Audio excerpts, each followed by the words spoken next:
ಮನದಭಿಮಾನಿ ಮಹಾರುದ್ರನ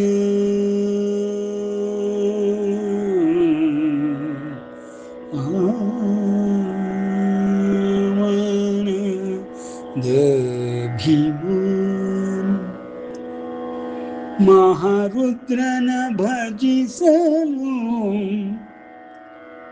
ಮಹಾರುದ್ರನ ಭಜಿಸಲು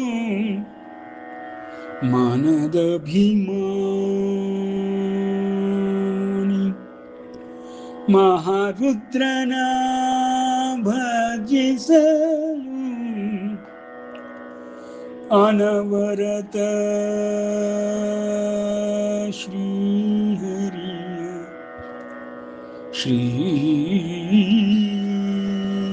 ಶ್ರೀಹರಿಯ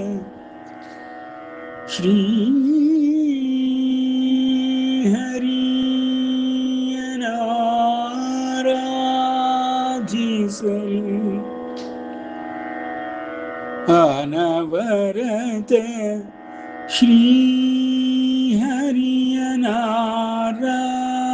ಶ್ರೀಹರಿಯನಾರಾಧಿಸಲು ಮನಶುದ್ಧಿಯ ನೀವೆ ಮನಶುದ್ಧಿಯ ನೀವೆ ಮತಿ ಕೊಡುವ ಮನಶುದ್ಧಿಯ ನೀವೆ ಮತಿ ಕೊಡುವ ಮನುಜೋತ್ತಮರೇ ಮನಶುದ್ಧಿಯ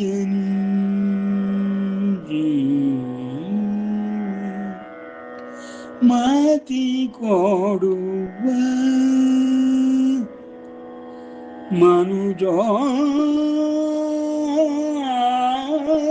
ಮನುಜೋತ್ತಮರೇ ಕೇಳಿ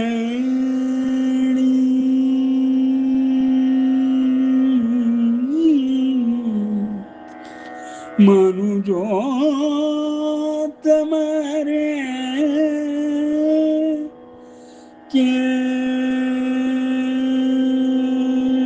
ಕೇಳಿ ಮನಶುದ್ಧಿಯ ನೀವೆ ಮತಿ ಕೊಡುವ ಮನುಜೋತ್ತಮರೇ ಕೇಳಿ ಮನಕ್ಕೆ ಪ್ರೇರಕನವನು ಮನಕ್ಕೆ ಪ್ರೇರಕನವನು ಮನಕ್ಕೆ ಪ್ರೇರಕನವನು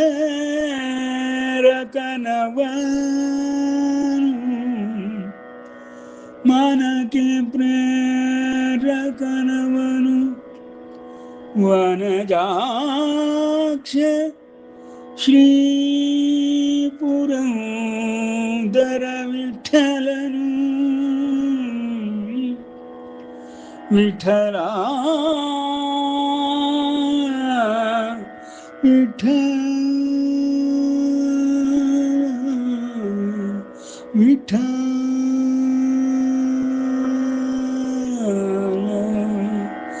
ವಿಠಲ ವಿಠಲ ಮನಕ್ಕೆ ಪ್ರೇರಕನವನು ವನಜಾಕ್ಷ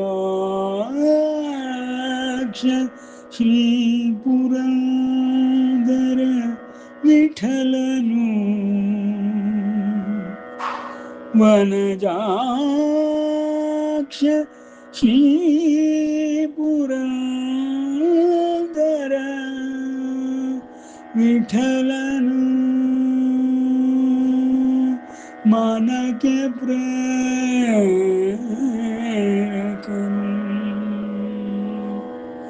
ಮನಕ್ಕೆ ಪ್ರೇರಕನು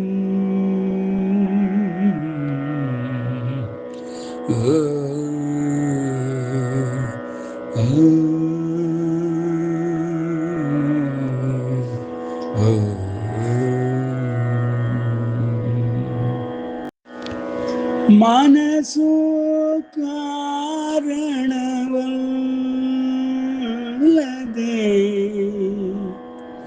ಮನಸ್ಸು ಕಾರಣವಲ್ಲದೆ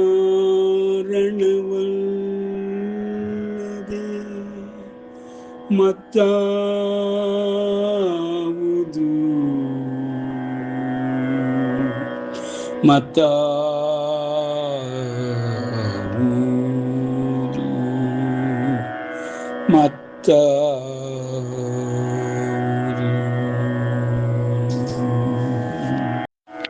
ಶುಕ್ಲಾಂಬರಧರಂ ವಿಷ್ಣುಂ ಶಶಿವರ್ಣಂ ಚತುರ್ಭುಜಂ ಪ್ರಸನ್ನವದನಂ ಧ್ಯಾಯೇತ್ ಸರ್ವವಿಘ್ನೋಪಶಾಂತಯೇ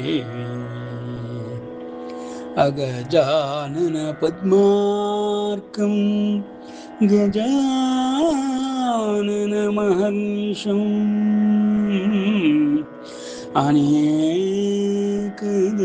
ಅನೇಕದಂತಂ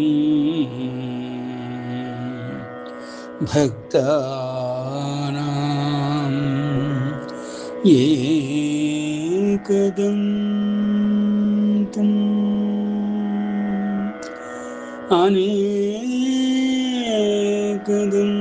ಅನೇಕದಂತಂ ಭಕ್ತಾನಾಂ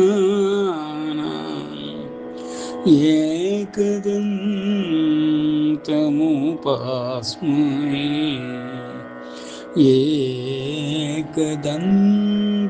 ಏಕದಂತಮುಪಾಸ್ಮಹೇ ತಮೇವ ಶರಣಂ ಗಚ್ಚ ಸರ್ವಭಾವೇನ ಭಾರತ ತತ್ಪ್ರಸಾದಾತ್ ಪರಾಂ ಶಾಂತಿಂ ಸ್ಥಾನಂ ಪ್ರಾಪ್ಸ್ಯಸಿ ಶಾಶ್ವತಂ ಇತಿ ತೇ ಜ್ಞಾನಮಾಖ್ಯಾತಂ ಗುಹ್ಯಾದ್ ಗುಹ್ಯತರಂ ಮಯಾ ವಿಮೃಶ್ಯ ಏತದ್ ಅಶೇಷೇಣ ಯಥೇಚ್ಛಸಿ ತಥಾ ಕುರು ಯಥೇಚ್ಛಸಿ ತಥಾ ಕುರು ಸರ್ವಗುಹ್ಯತಮಂ ಭೂಯಂ ಶೃಣು ಮೇ ಪರಮಂ ವಚಃ ಇಷ್ಟೋಸಿ ಮೇ ದೃಢಮಿತಿ ತತೋ ವಕ್ಷ್ಯಾಮಿ ತೇ ಹಿತಂ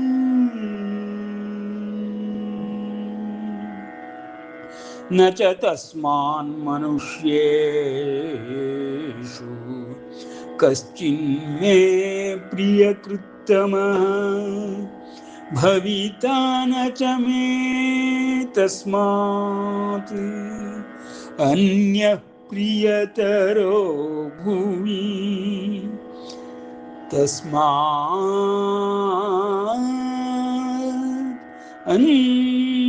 ಅನ್ಯಃ ಪ್ರಿಯತರೋ ಭುವಿ ಅಂಬ ತ್ವಾಮನುಸಂದದಾಮಿ ಭಗವದ್ಗೀತೆ ಭವದ್ವೇಷಿಣಿ.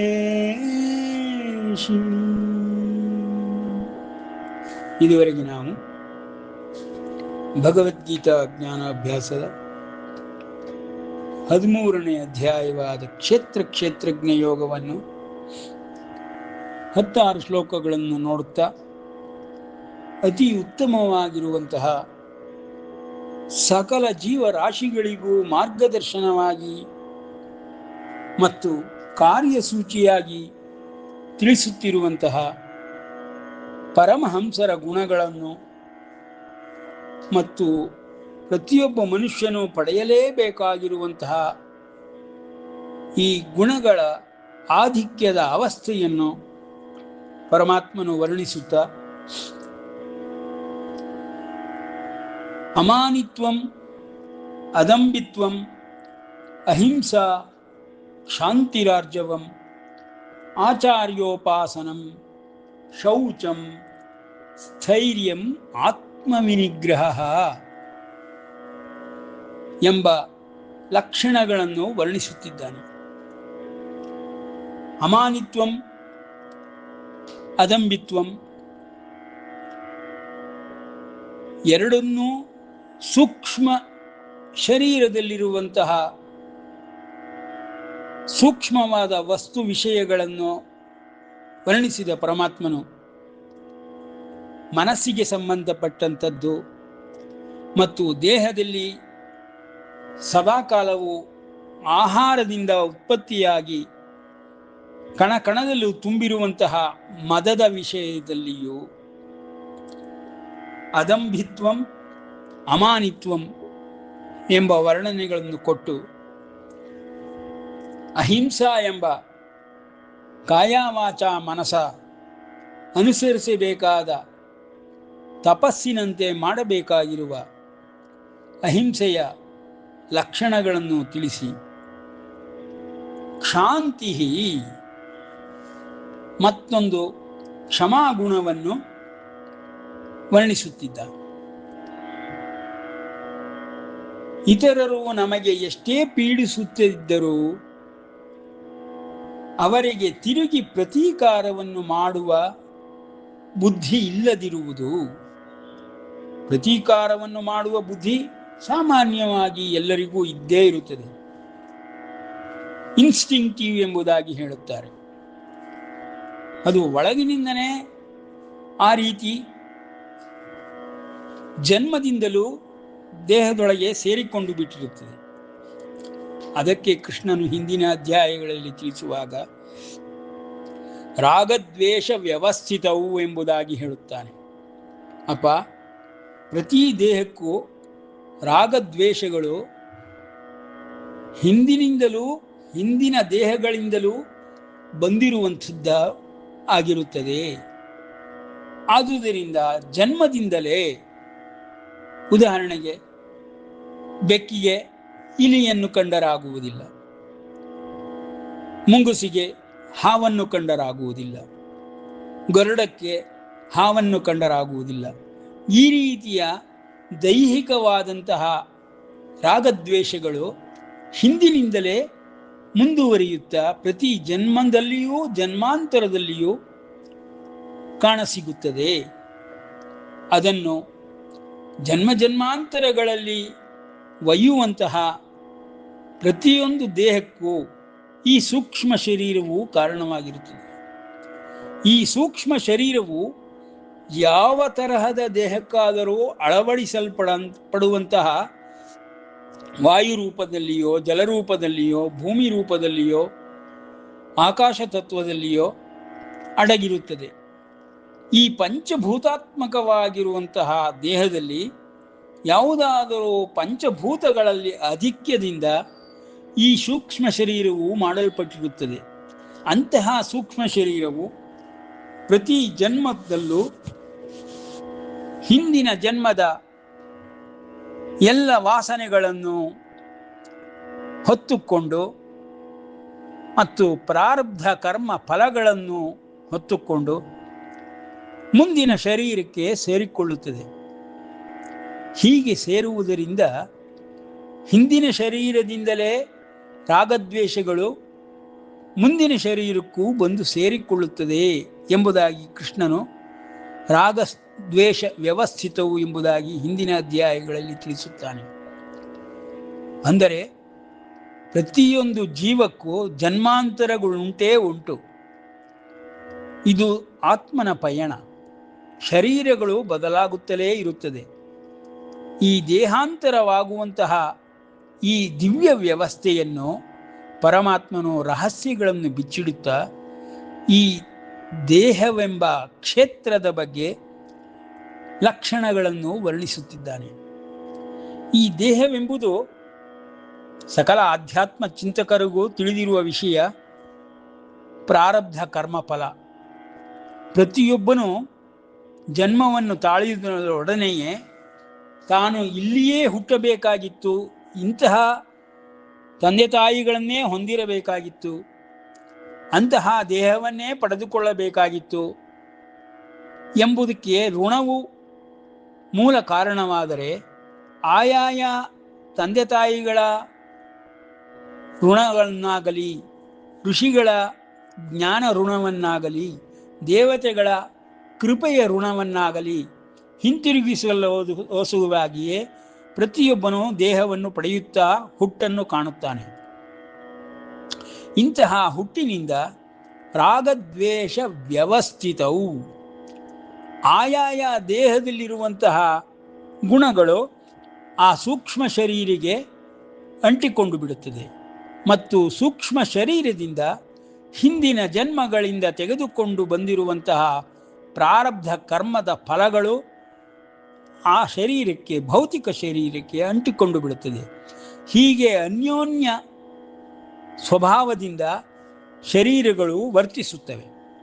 ಸೂಕ್ಷ್ಮ ಶರೀರವಾಗಲಿ ಭೌತಿಕ ಶರೀರವಾಗಲಿ ಒಂದಕ್ಕೊಂದು ಬೇರ್ಪಡಿಸಲಾಗದ ರೀತಿಯಲ್ಲಿ ನಮಗೆ ಕಾಣಿಸುವುದರಿಂದ ನಾವು ಇವುಗಳನ್ನು ಸೂಕ್ಷ್ಮ ಬುದ್ಧಿಯಿಂದಲೂ ದಿವ್ಯ ದೃಷ್ಟಿಯಿಂದಲೂ ತಿಳಿದುಕೊಳ್ಳಬೇಕಾಗುತ್ತದೆ. ಅದನ್ನೇ ಪರಮಾತ್ಮನು ಗುಷ್ಯಾತ್ ಗುಷ್ಯತರಂ ಎಂಬುದಾಗಿ ಪದಗಳಲ್ಲಿ ವರ್ಣಿಸುತ್ತಾನೆ. ಈ ರೀತಿಯ ರಚನೆಯನ್ನು ಹೊಂದಿರುವಂತಹ ಪ್ರತಿಯೊಂದು ಪ್ರಾರಬ್ಧ ಶರೀರವು ತನ್ನ ಪ್ರಾರಬ್ಧ ಕರ್ಮ ಫಲಗಳನ್ನು ಅನುಭವಿಸುವುದಕ್ಕಾಗಿಯೇ ಸುಖವಾಗಲಿ ದುಃಖವಾಗಲಿ, ಪುಣ್ಯವಾಗಲಿ ಪಾಪವಾಗಲಿ ಅದನ್ನು ಅನುಭವಿಸಿಯೇ ಸವೆಸಬೇಕು ಎಂಬ ಕಾರಣದಿಂದ ಅವಶ್ಯಂ ಅನುಭೋಕ್ತವ್ಯಂ ಕರ್ಮಫಲಂ. ಈ ರೀತಿ ಕರ್ಮಫಲವನ್ನು ಅನುಭವಿಸುವುದಕ್ಕೋಸ್ಕರವಾಗಿಯೇ ಶರೀರವನ್ನು ಪಡೆದುಕೊಳ್ಳುವ ಪ್ರತಿಯೊಂದು ಜೀವಾತ್ಮನು ಆಯಾಯ ಶರೀರದ ಗುಣಲಕ್ಷಣಗಳನ್ನು ಹೊಂದುತ್ತಾ, ಅದು ದೈತ್ಯಾಕಾರವಾದ ದೇಹವಾಗಲಿ, ಅಣುರೇಣುವಿನಂತೆಯೇ ಸಣ್ಣ ದೇಹವಾಗಲಿ, ಇರುವೆಯಾಗಲಿ, ಆನೆಯಾಗಲಿ, ಅದರ ಭಾರ ಅದಕ್ಕೆ ತಿಳಿದಿರುತ್ತದೆ ಎಂಬಂತೆ ಆಯಾಯ ಕರ್ಮಫಲಗಳನ್ನು ಅನುಭವಿಸುತ್ತಾ ಮತ್ತು ಮುಂದಿನ ಗತಿಗೆ ಬೇಕಾದಂತಹ ಸಾಧನೆಗಳನ್ನು ಮಾಡುವುದಕ್ಕೆ ಈ ಶರೀರವನ್ನೇ ಉಪಯೋಗಿಸಿಕೊಂಡು ಪುಣ್ಯ ಕರ್ಮವನ್ನು, ಧರ್ಮ ಪಥವನ್ನು ಸಂಪಾದಿಸುತ್ತಾ ಮುಂದಿನ ಗತಿಯನ್ನು ಗುರಿಯನ್ನಾಗಿಟ್ಟುಕೊಂಡು ಪ್ರತಿಯೊಬ್ಬನೂ ಪ್ರಯತ್ನ ಪಡುತ್ತಲೇ ಇರಬೇಕು. ಅಂತಹ ಪ್ರಯತ್ನ ಪಡುವವನನ್ನು ಸಂಯಮಿ ಎಂಬ ಪದದಿಂದ ಪರಮಾತ್ಮನು ಪರಿಚಯಿಸುತ್ತಾನೆ. ಆ ಸಂಯಮಿ ಎಂಬ ಪದವು ಎಲ್ಲರಿಗೂ ಅನ್ವಯವಾಗುವುದಿಲ್ಲ. ಆಧ್ಯಾತ್ಮ ಜೀವಿಗಳಿಗೆ ಮಾತ್ರ ಅನ್ವಯವಾಗುವಂತಹ ಸಂಯಮಿ ಎಂಬ ಅರ್ಹತೆ ಬಂದ ಒಡನೆಯೇ ಅವನು ಆಧ್ಯಾತ್ಮ ಪಯಣದಲ್ಲಿ ತನ್ನ ದೇಹವೆಂಬ ಪ್ರಾರಬ್ಧವನ್ನು ಉಪಯೋಗಿಸಿಕೊಳ್ಳುತ್ತಾ ಮುಂದಿನ ಗತಿಯನ್ನು ಸುಲಭವಾಗಿಯೂ ಸರಳವಾಗಿಯೂ ಸುಗಮವಾಗಿಯೂ ಮಾಡಿಕೊಳ್ಳುತ್ತಾನೆ. ಹೀಗೆ ಈ ದೇಹವೆಂಬ ಕ್ಷೇತ್ರವನ್ನು ಪರಮಾತ್ಮನು ವರ್ಣಿಸುತ್ತಾ ಶಾಂತಿ ಎಂಬ ಗುಣವನ್ನು ಕೊಂಡಾಡುತ್ತಿದ್ದಾನೆ. ನಿಜವಾಗಿಯೂ ಶಾಂತಿ ಎಂದರೆ ಕ್ಷಮಾಗುಣ. ಕ್ಷಮಾಗುಣ ಎಂದರೆ ಸಾಮಾನ್ಯವಾದ ಅರ್ಥದಲ್ಲಿ ಯಾರ ತಪ್ಪುಗಳನ್ನೇ ಆಗಲಿ ತಿದ್ದುವುದು ಅಥವಾ ಅವರಿಗೆ ಜ್ಞಾನೋದಯವಾಗುವಂತಹ ರೀತಿಯಲ್ಲಿ ಉಪದೇಶ ಕೊಡುವುದು ನಿಜವಾದ ಕ್ಷಮಾಗುಣ. ಆ ಕ್ಷಮಾಗುಣವನ್ನು ಎಲ್ಲ ಕಡೆಯಲ್ಲಿಯೂ ಎಲ್ಲದಕ್ಕೂ ಅನ್ವಯಿಸಿದರೆ ಅವನು ಸಾಧುವೆನಿಸಿಕೊಳ್ಳುತ್ತಾನೆ. ಇದಕ್ಕೆ ಉದಾಹರಣೆಯಾಗಿ ಒಂದು ಸಾಧುವಿನ ಕಥೆ ಇದೆ. ಒಬ್ಬ ಸಾಧು ಸ್ನಾನಕ್ಕಾಗಿ ನದಿ ತೀರದಲ್ಲಿ ತನ್ನ ಬಟ್ಟೆಗಳನ್ನು ಇಟ್ಟು ಬಿಟ್ಟು ನೀರಿಗೆ ಸ್ನಾನಕ್ಕೆ ಇಳಿಯಬೇಕೆನ್ನುವ ಹೊತ್ತಿಗೆ ಒಂದು ಚೇಳು ಆ ನೀರಿನಲ್ಲಿ ಮುಳುಗಿ ಒದ್ದಾಡುತ್ತಿದ್ದುದನ್ನು ಕಂಡು ಅವನ ಸಾಧುವಿನ ಗುಣಕ್ಕೆ ತಕ್ಕಂತೆ ಆ ಚೇಳನ್ನು ಕೈಯಲ್ಲಿ ಹಿಡಿದುಕೊಂಡೇ ದಡಕ್ಕೆ ಇಳುತ್ತಾನೆ. ಆ ರೀತಿ ದಡಕ್ಕೆ ಇಡುವಾಗ ಆ ಚೇಳು ಅವನ ಬೆರಳುಗಳನ್ನೇ ಕಚ್ಚುತ್ತದೆ. ಅದರಿಂದ ಉರಿಯೂ ಆಗುತ್ತದೆ. ಅವನ ಬೆರಳಿಗೆ ದುಃಖವೂ ಉಂಟಾಗಿ ಅವನು ಮತ್ತೆ ಮತ್ತೆ ಆ ಚೇಳನ್ನು ನೀರಿನೊಳಗಿನಿಂದ ಹೊರಗೆ ತೆಗೆಯುತ್ತಾನೆ. ಅಲೆಯೋಪಾದಿಯಲ್ಲಿ ಬಂದ ನೀರು ಆ ಚೇಳನ್ನು ಮತ್ತೆ ಮತ್ತೆ ನೀರಿಗೆ ಸೆಳೆದುಕೊಂಡು ಹೋಗುತ್ತಲಿರುತ್ತದೆ. ಅದು ಎಷ್ಟು ಸಲ ನೀರಿನಲ್ಲಿ ಮುಳುಗಿದರೋ ಅಷ್ಟು ಸಲವೂ ಅವನು ಅದೇ ಕೈಯಿಂದ ಹಿಡಿದುಕೊಂಡು ಆ ಚೇಳನ್ನು ದೂರ ದಡದಲ್ಲಿ ಸಾಗಿಸುತ್ತಿರುತ್ತಾನೆ. ಪ್ರತಿ ಸಲವೂ ಕಚ್ಚಿಸಿಕೊಳ್ಳುತ್ತಿರ್ತಾನೆ. ಈ ರೀತಿಯ ವರ್ತನೆಯಿಂದ, ಚೇಳಿನ ವರ್ತನೆಯಿಂದ ಕಿಂಚಿತ್ತೂ ವಿಚಲಿತನಾಗದಂತಹ ಸಾಧುವು ಆ ಚೇಳನ್ನು ಚೇಳನ್ನು ಜೀವಂತವಾಗಿ ಉಳಿಸಬೇಕೆಂಬ ಒಂದೇ ಗುರಿಯನ್ನಿಟ್ಟುಕೊಂಡು ತನ್ನ ಕರ್ಮವನ್ನು, ಸಾಧು ಕರ್ಮವನ್ನು ಮುಂದುವರಿಸುತ್ತಲೇ ಇರುತ್ತಾನೆ. ಈ ಒಂದು ಕಥೆಯಿಂದ ತಿಳಿದು ಬರುವುದೇನೆಂದರೆ, ತನಗೇ ಆ ಚೇಳಿನಿಂದ ಅಪಕಾರವಾದರೂ, ತೊಂದರೆಯಾದರೂ ಅದನ್ನು ಗಮನಿಸದೆ ಆ ಜೀವವನ್ನು ಉಳಿಸುವಂತಹ ಸಾಧು ಸ್ವಭಾವವನ್ನಾಗಲಿ, ಚೇಳು ತನ್ನ ಜೀವ ರಕ್ಷಣೆಗಾಗಿ ಕಚ್ಚುವುದನ್ನಾಗಲಿ ಬಿಡುವುದಿಲ್ಲ. ಎರಡೂ ದೇಹಗಳು ತನ್ನಲ್ಲಿ ಇರುವಂತಹ ಪ್ರಾರಬ್ಧವನ್ನು ಸವೆಸುವುದಕ್ಕೋಸ್ಕರವಾಗಿ ಈ ರೀತಿ ವರ್ತಿಸುತ್ತಿರುತ್ತದೆ. ಸಾಧುವಾಗಿಯೇ ಇರುತ್ತಾನೆ. ಚೇಳು ಎಲ್ಲರನ್ನು ಕಚ್ಚುವಂತಹ ದುಷ್ಟ ಬುದ್ಧಿಯುಳ್ಳವದ್ದೇ ಆಗಿರುತ್ತದೆ. ಆದರೂ ಅದು ಆತ್ಮರಕ್ಷಣೆಗಾಗಿ ಮಾಡುವಂತಹ ಚೇಳಿನ ಪ್ರಾಣಿ ಧರ್ಮವಾಗಿರುತ್ತದೆ. ಇವುಗಳನ್ನು ಧರ್ಮವನ್ನಾಗಲಿ, ಧರ್ಮ ಸೂಕ್ಷ್ಮಗಳನ್ನಾಗಲಿ ತಿಳಿದುಕೊಳ್ಳಬೇಕಾದುದು ಮನುಷ್ಯನಿಗೆ ಮಾತ್ರ ಸಾಧ್ಯ. ಎಲ್ಲ ಪ್ರಾಣಿಗಳಿಗೂ ಇದು ತಿಳಿಯುವುದಿಲ್ಲ. ಬೇರೆ ಬೇರೆ ಸ್ತರಗಳಲ್ಲಿ ಬುದ್ಧಿಶಕ್ತಿಯು ದೇಹದಿಂದ ಕೊಡಲ್ಪಟ್ಟರೂ ಎತ್ತರೆತ್ತರದ ಸ್ತರಗಳಿಗೆ ಜನ್ಮಾಂತರಗಳಿಂದಲೂ ದೇಹಾಂತರಗಳಿಂದಲೂ ಈ ಆತ್ಮನ ಪಯಣವು ನಡೆಯುತ್ತಲೇ ಇರುತ್ತದೆ.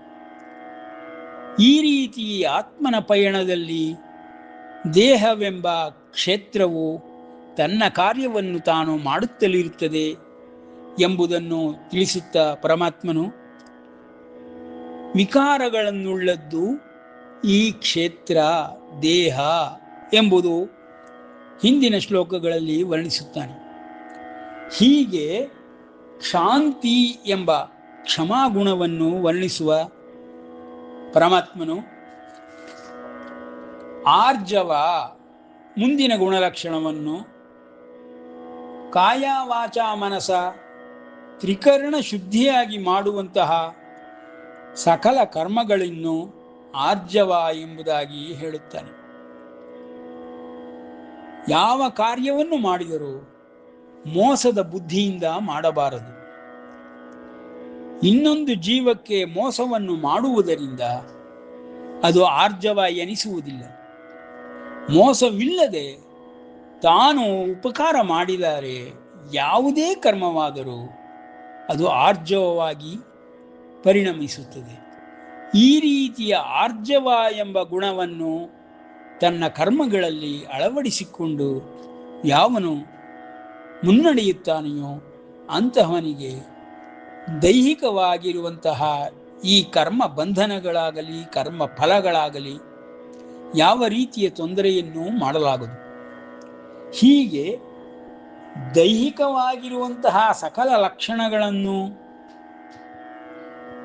ಸಂಪೂರ್ಣವಾಗಿ ಗೆಲ್ಲುತ್ತಾ, ದೋಷಗಳನ್ನು ನಿವಾರಣೆ ಮಾಡಿಕೊಳ್ಳುತ್ತಾ ಪ್ರತಿಯೊಂದು ಜೀವಾತ್ಮನು ಪ್ರತಿಯೊಂದು ದೇಹದಲ್ಲಿಯೂ ತನ್ನ ದೇಹದಲ್ಲಿಯೂ ವಾಸ ಮಾಡುತ್ತಾ ತನ್ನ ಆತ್ಮನ ಗತಿಯನ್ನು ತಾನೇ ಸೃಷ್ಟಿಸಿಕೊಳ್ಳುತ್ತಿರುತ್ತಾನೆ.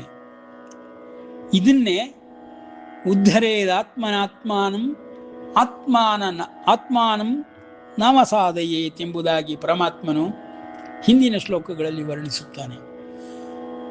ಇಂತಹ ಕ್ಷೇತ್ರವೆಂಬ ಶರೀರದ ಮಿಕ್ಕ ಗುಣಲಕ್ಷಣಗಳನ್ನು ಮುಂದಿನ ಭಾಗದಲ್ಲಿ ತಿಳಿದುಕೊಳ್ಳೋಣ. ಶ್ರೀಕೃಷ್ಣಾರ್ಪಣಮಸ್ತು.